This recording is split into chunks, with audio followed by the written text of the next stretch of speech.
happens when they're on the pitch and ready for action. But a good coach knows what each of their players is capable of. You're not wrong, Bob. Some rise to the top, like the legendary Griff Oberwald or Varag Ghoulchewer, while others are simply there to be trampled into the turf. That's absolutely correct, Jim. Some of us are at our best, duking it out on the line of scrimmage.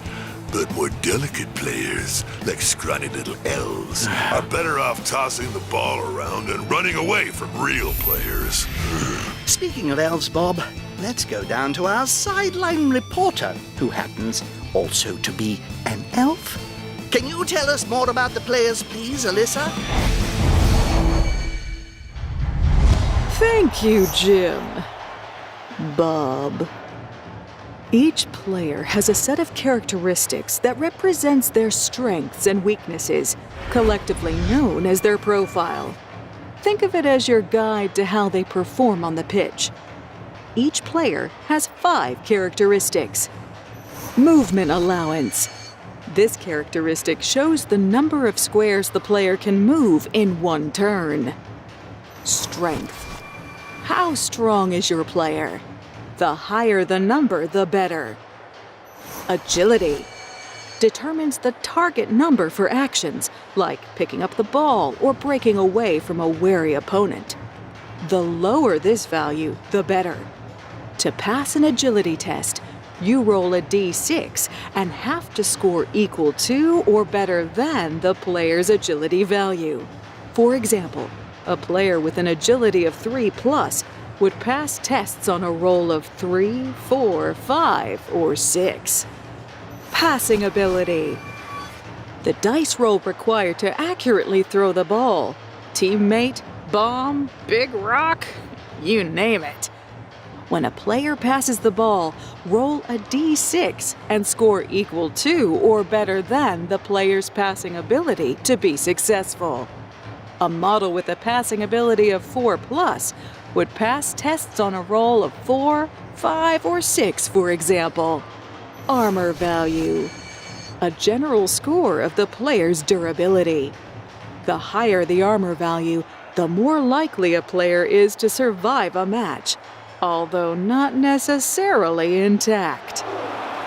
These numbers aren't everything. Each player may also have inherent traits or acquired skills that affect their performance. These can have effects such as allowing the coach to modify a dice roll or letting the player take special actions during the game. Every trait and skill is explained in detail in the rulebook. If you're playing in a league, the players in your team will learn new skills over time, making them even better on the pitch. With characteristics, skills, and traits out of the way, let's look at the status of players on the pitch. During gameplay, each standing player is said to be either marked or open, representing their level of threat from the opposing team. Every standing player is surrounded by their tackle zone, covering all 8 squares around them. When there are no opposing players in a player's tackle zone, that player is considered open. If there are 1 or more opposing players within a player's tackle zone, then that player is marked. Your players can also find themselves prone or even stunned, typically as a result of being tackled. Prone players are laid on the pitch face up and can do nothing until their next turn, where they can act normally again, although they'll have to climb to their feet and dust themselves off. Stunned players are a little worse off. These are laid face down and cannot act in their next turn. They're too busy seeing stars. At the end of their own team turn, the coach rolls over any stunned players, making them become prone instead. And it's back to the box. Some teams just like lying around. When the halflings are on the pitch, you start to wonder if they think it's nap time, not game time. Indeed, Bob. Although that might be down to how hard you hit. Thanks, Alyssa. Next up, we'll explain the rushing game as the two teams fight over every inch of ground.